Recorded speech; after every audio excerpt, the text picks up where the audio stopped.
Hello guys, Y C T books official channel में आपका स्वागत है। अभी तक अगर आप लोगों ने हमारे चैनल को सब्सक्राइब नहीं किया तो तुरंत सब्सक्राइब कर लें और बेल आइकन पर क्लिक करके नोटिफिकेशन का बटन ऑन कर दें, जिससे हमारे द्वारा बनाई गई सारी वीडियो की सूचना आप तक पहुंच सके। और हमारी वीडियो कैसा है आप लोग कमेंट बॉक्स में उससे कमेंट करिए। आपके कमेंट से हमें सकारात्मक ऊर्जा मिलती है, इसलिए वीडियो में कमेंट अवश्य करिए कि आपको वीडियो कैसा लग रहा है, और पसंद आए तो लाइक अवश्य करिए। अव्यय के कुछ पार्ट बाकी रह गए थे, आइए कुछ टाइप के क्वेश्चन बाकी रह गए थे, आइए शुरू करते हैं। अव्यय के तीसरे पार्ट की, जो शब्द वाक्यांशों वाक्य तथा शब्दों को जोड़ते हैं उन्हें क्या कहते हैं? जो शब्द वाक्यांशों वाक्य तथा शब्दों को जोड़ते हैं उन्हें क्या कहते हैं? ए में है व्यधिकरण, बी में है संबंधीकरण, सी में है समानाधिकरण, डी में है समुच्चय बोधक। तो 61 का सही ऑप्शन क्या होगा? डी, समुच्चय बोधक। ठीक है ना। जो शब्द वाक्यांशों वाक्य तथा शब्दों को जोड़ते हैं उन्हें समुच्चय बोधक कहते हैं। समुच्चय बोधक कौन कौन से होते हैं? और, ठीक है ना, किंतु, वरना, परंतु, तथा, एवं, अन्यथा। ठीक है ना। चलिए, मैंने तुम्हें पढ़ाया इसलिए तुम उत्तीर्ण हो गए में कौन सा शब्द समुच्चय बोधक अव्यय है? ए में है पढ़ाया, बी में है इसलिए, सी में है हो गए, डी में तुम। तो 62 का सही ऑप्शन क्या होगा? 62 का सही ऑप्शन क्या होगा? 62 का सही ऑप्शन होगा बी, मैंने तुम्हें पढ़ाया इसलिए तुम उत्तीर्ण हो गए। ठीक है ना, ये समुच्चय बोधक अव्यय है। ठीक है।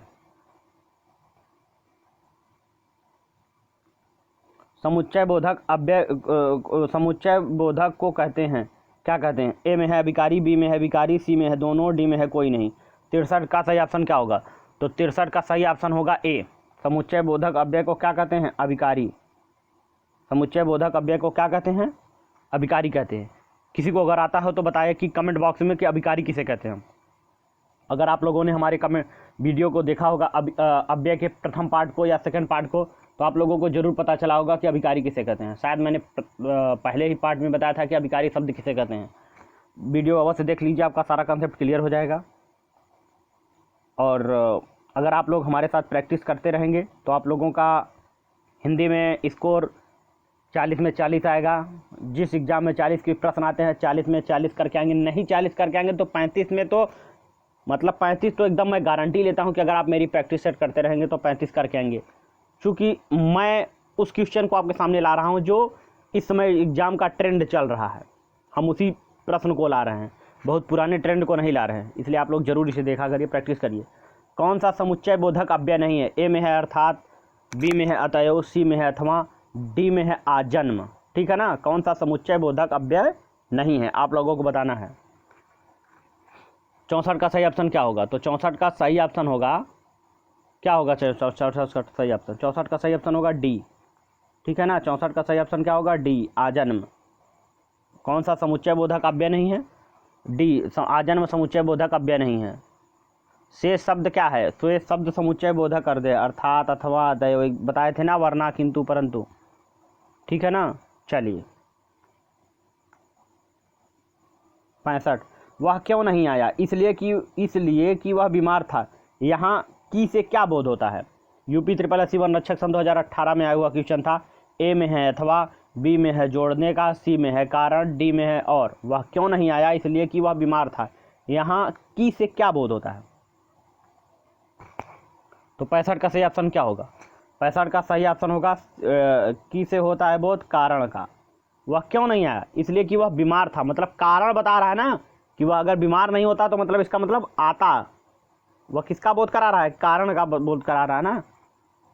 चलिए, निम्न में से क्या विरोध दर्शक अव्यय है? ए में है इसलिए, 66 का बताना है आप लोगों को। ए में है इसलिए, बी में है किंतु, सी में है फलतः, डी में है क्योंकि। तो 66 का सही ऑप्शन क्या होगा? 66 का सही ऑप्शन होगा बी, किंतु जो है वह विरोध दर्शक अव्यय है। किंतु क्या है? वह विरोध दर्शक अव्यय है। ठीक है ना। चलिए, 67 का आप लोगों को बताना है। 67 का, डैश विभाजक अव्यय नहीं है। कौन सा मतलब विभाजक अव्यय नहीं है? आप लोगों को बताना है। ए में है अथवा, बी में है नहीं तो, सी में है अतएव, डी में की। ठीक है ना। तो 67 का आप लोगों को बताना है। 67 का सही ऑप्शन क्या होगा? अतएव जो है वह विभाजक अव्यय नहीं है। 67 का सी होगा। यह क्या है, मतलब अतएव क्या है, यह संयोजक अव्यय है। कौन सा अव्यय है, संयोजक, ठीक है ना। संयोजक का मतलब क्या होता है, किसी को आता हो तो कमेंट में अवश्य बताएं।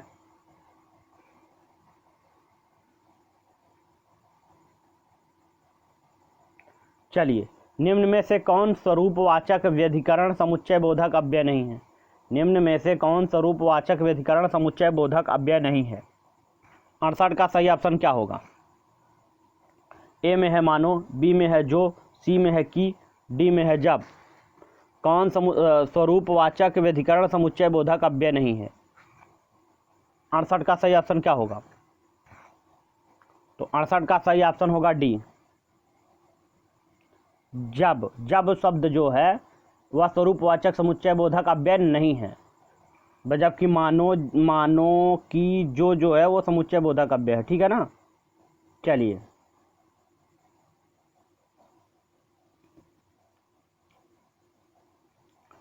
डैश विरोध दर्शक समुच्चय बोधक अव्यय नहीं है। यूपीपीसीएल स्टेनोग्राफर सन 2018 में आया हुआ क्वेश्चन है। ए में है पर, बी में है बल्कि, सी में है वरन, डी में है अतएव। तो 69 का सही ऑप्शन क्या होगा। 69 का सही ऑप्शन होगा डी, अतएव। वो जो है अतएव जो है वह समुच्चय बोधक अव्यय नहीं है, ठीक है ना। अभी तो यह कौन सा अतएव जो है वह कौन सा, अगर पूछ लिया जाए आप लोगों से कि अतएव शब्द जो है वो कौन सा समुच्चय बोधक अव्यय है, तो वह परिणाम दर्शक समुच्चय बोधक अव्यय है। कौन सा, परिणाम दर्शक। जबकि पर वरन बल्कि, जबकि जो पर वरन बल्कि है, जबकि पर और वरन और जो बल्कि है, ये क्या है, ये विरोध दर्शक समुच्चय बोधक अव्यय दिया है ना। इसमें कौन सा नहीं है, इसका मतलब 3 है, 1 नहीं है, छांटना है। चलिए, निम्न में से क्या परिणाम दर्शक अव्यय है। यूपीपीसीएल एआरओ 2018 में आया हुआ क्वेश्चन है 70 का। ए में है लेकिन, बी में नहीं, सी में और, डी में फलतः, ठीक है ना। 70 का बताना है आप लोगों को। तो 70 का सही ऑप्शन क्या होगा। 70 का सही ऑप्शन होगा डी, फलतः जो है। 70 का सही ऑप्शन क्या होगा, डी, फलतः, ठीक है ना। फलतः शब्द जो है वो परिणाम दर्शक अव्यय है, जबकि शेष लेकिन और नहीं क्या है, ये तीनों असंगत है, ये उससे मेल नहीं खाता है। चलिए, 71 का बताइए। डैश संकेतवाचक अव्यय नहीं है। यूपीपीसीएल एआरओ 2018 में वो क्वेश्चन है। ए में है यद्यपि, बी में है तथापि, सी में है तब, डी में है ताकि। 71 का सही ऑप्शन क्या होगा। 71 का सही ऑप्शन क्या होगा, आप लोग बताइए। 71 का सही ऑप्शन होगा सी, तब जो है वह संकेतवाचक अव्यय नहीं है, ठीक है ना। तब जो है वह संकेतवाचक अव्यय नहीं है।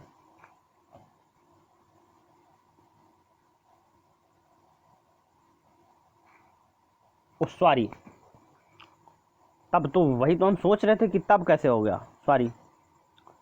चलिए फिर से, डैश संकेतवाचक अव्यय नहीं है। ए में है यद्यपि, बी में है तथापि, सी में है तब, डी में है ताकि। तो कौन सा संकेतवाचक अव्यय नहीं, इसका सही ऑप्शन क्या होगा, डी होगा, ताकि। ताकि शब्द जो है वह संकेतवाचक अव्यय नहीं है। ताकि शब्द है क्या, ताकि शब्द जो है वह उद्देश्यवाचक अव्यय है। कौन सा है, उद्देश्यवाचक। ताकि शब्द जो है वो उद्देश्यवाचक अव्यय है, ठीक है ना। सॉरी, वह आया और मैं गया, वह आया और मैं गया, इस वाक्य में समुच्चय बोधक शब्द बताइए। यूपी 8080 वीडियो में आया हुआ क्वेश्चन है, सन 2018 में आया हुआ क्वेश्चन था। वह आया और मैं गया, इस वाक्य में समुच्चय बोधक शब्द बताइए। 72 का। ए में है वह, बी में है आया, सी में है और, डी में गया, ठीक है ना। तो 72 का सही ऑप्शन क्या होगा। 72 का सही ऑप्शन होगा सी, और, ठीक है ना। वह आया और मैं गया, इस वाक्य में समुच्चय बोधक अव्यय क्या है, और है। अभी आप लोगों को बताए थे कि तथा, परंतु, लेकिन, इसलिए, ये सब क्या है, ये समुच्चय बोधक अव्यय है, ठीक है ना। समुच्चय बोधक अव्यय की परिभाषा भी आप लोगों को बताए थे अभी। किसी को आता हो तो कमेंट में करिए, ठीक है ना। चलिए,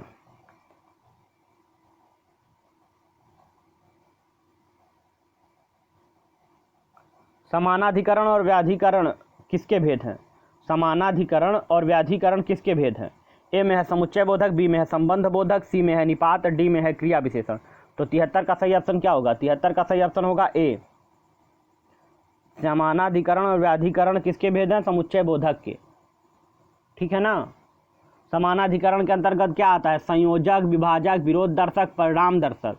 व्याधिकरण समुच्चय बोधक के अंतर्गत क्या आता है? कारणवाचक, उद्देश्यवाचक, संकेतवाचक, स्वरूपवाचक। आप लोग नोट कर लीजिए, ये बहुत इंपॉर्टेंट है। समानाधिकरण समुच्चय बोधक के 4 भेद होते हैं, उपभेद होते हैं। संयोजक, विभाजक, विरोध दर्शक, परिणाम दर्शक। व्याधिकरण समुच्चय बोधक के भी 4 होते हैं, कारणवाचक, उद्देश्यवाचक, संकेतवाचक, स्वरूपवाचक। ठीक है ना। चलिए,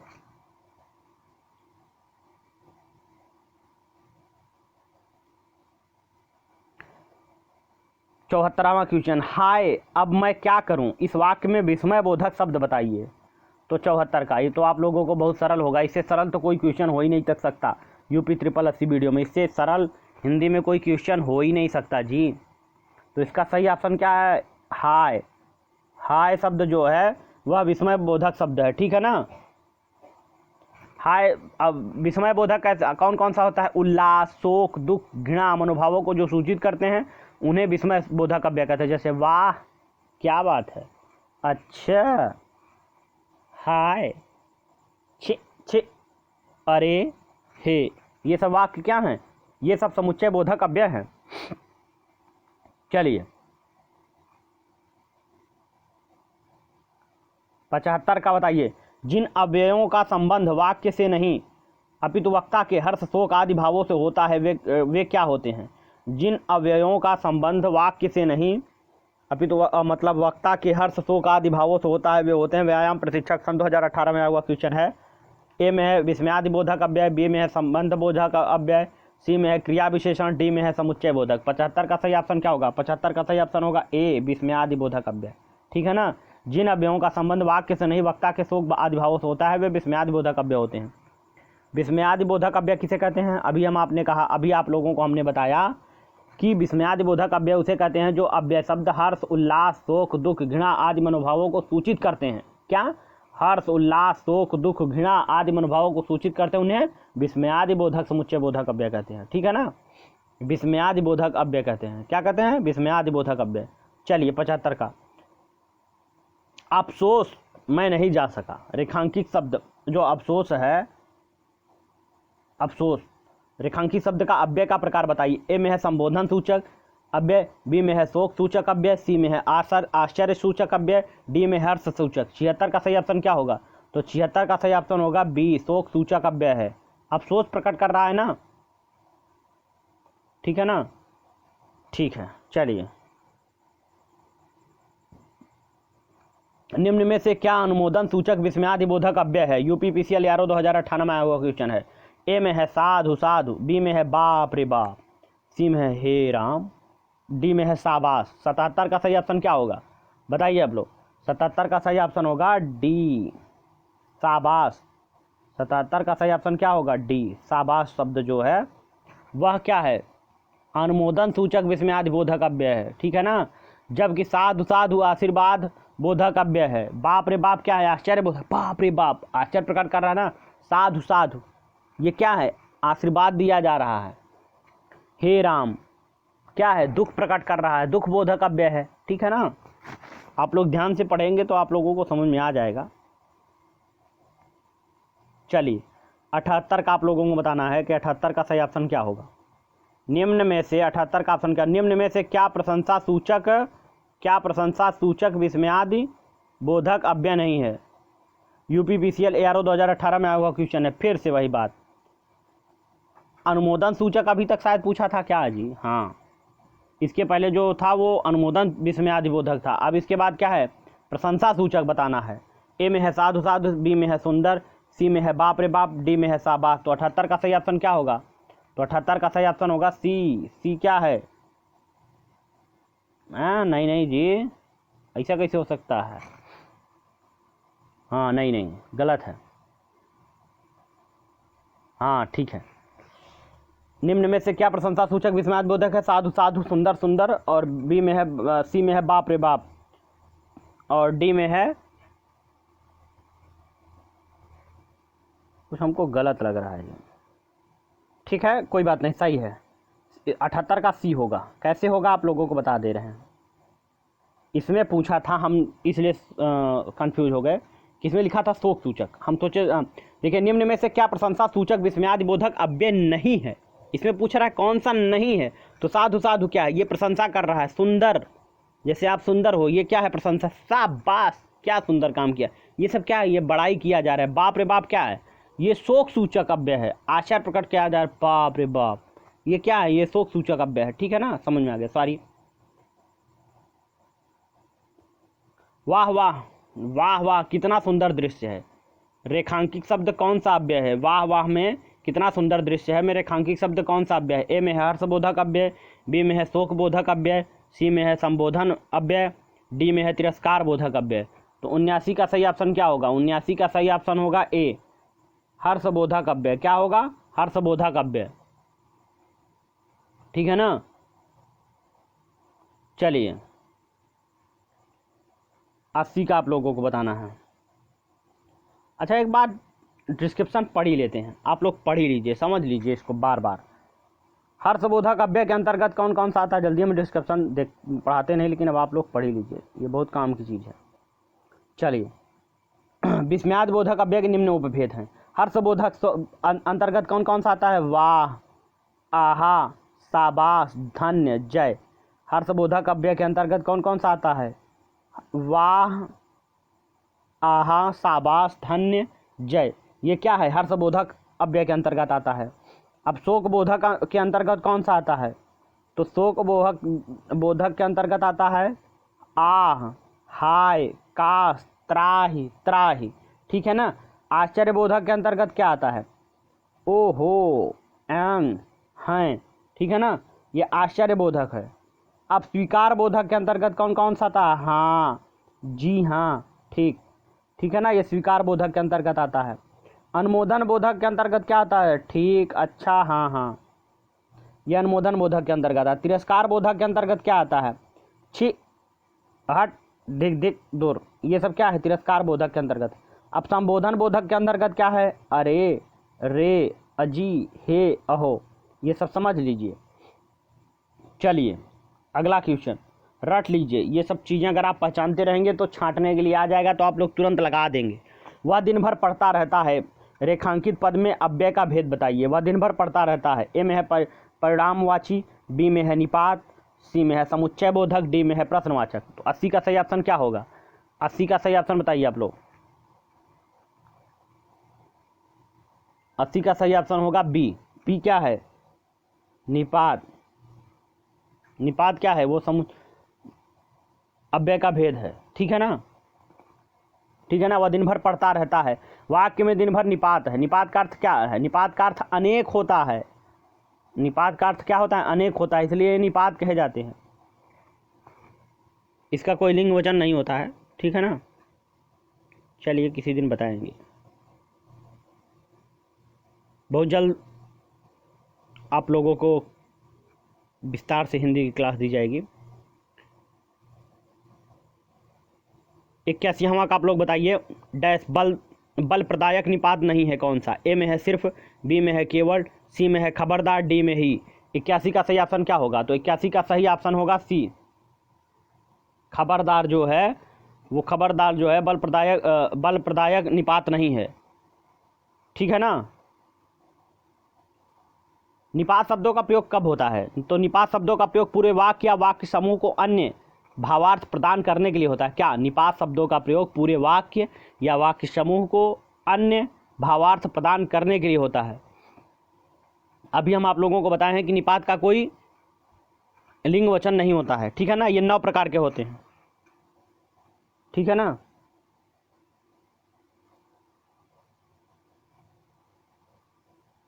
चलिए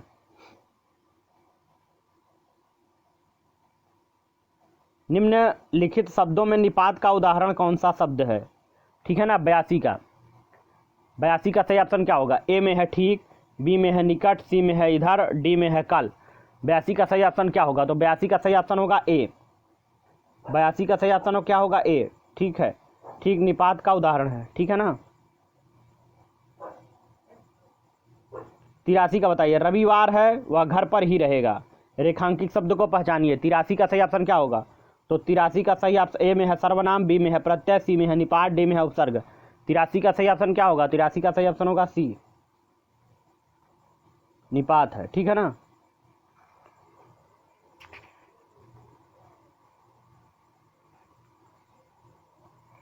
चलिए अगला क्वेश्चन बताइए 84 का। मैं आज तक परीक्षा में सफल ही हुई हूँ। रेखांकित शब्द को पहचानिए। मैं आज तक परीक्षा में सफल ही हुई हूँ। ठीक है ना। रेखांकित शब्द को पहचानिए। ए में है निपात, बी में है विशेषण, सी में है सर्वनाम, डी में है संज्ञा। तो 84 का सही ऑप्शन क्या होगा? 84 का सही ऑप्शन होगा ए, निपात। निपात शब्द जो है वो मतलब तक है। ठीक है ना। मैं आज तक परीक्षा में, ये तक शब्द जो है वो निपात है। ठीक है ना। चलिए आज का लास्ट शायद क्वेश्चन है। हाँ आज का लास्ट क्वेश्चन है और अव्यय का लास्ट चीज़ है। लोअर फर्स्ट परीक्षा 2015 में हुआ क्वेश्चन था। तो जिनका प्रयोग निश्चित शब्द समुदाय या पूरे वाक्य का अतिरिक्त भावार्थ प्रदान करने के लिए होता है उसे क्या कहते हैं? ए में है समानाधिकरण, बी में है व्यधिकरण, सी में है विस्मयादिबोधक, डी में है निपात। तो 85 का सही ऑप्शन क्या होगा? 85 का सही ऑप्शन होगा डी। 85 का सही ऑप्शन क्या होगा? डी, निपात। जिनका प्रयोग निश्चित शब्द समुदाय या पूरे वाक्य का अतिरिक्त भाव प्रदान करने के लिए होता है उसे क्या कहते हैं? निपात का प्रदान करने के लिए होते हैं। हमने आप लोगों को बताया निपात शब्दों का प्रयोग पूरे वाक्य या वाक्य समूह को अन्य भावार्थ प्रदान करने के लिए होता है। ठीक है ना। ठीक है। कल हो सकता है हम आप लोगों को पढ़ाएं लिंग। ठीक है ना। स्त्रीलिंग, पुल्लिंग से सारे क्वेश्चन आप लोगों को कराएं। लिंग, वचन, काल तथा वाच्य से संबंधित क्वेश्चन कराएं। तो आप लोग कल थोड़ा सा अपने से पढ़ के आइएगा। फिर हम कल आप लोगों को एक ट्रिक बताएंगे कि कैसे किसी भी लिंग को पहचाना जाएगा, कौन स्त्रीलिंग है कौन पुरुष है। ये आप लोगों को कल एक ट्रिक बता देंगे। आप लोग एक ट्रिक से पूरे इस प्रश्न को सॉल्व कर ले जाएंगे। ठीक है ना। कभी भी उस टॉपिक से कोई भी सवाल नहीं भूलेगा। बस आप लोग वीडियो को देखना बिल्कुल ना भूलें। वीडियो पसंद आया हो तो लाइक शेयर कमेंट अवश्य करिए। Thank you.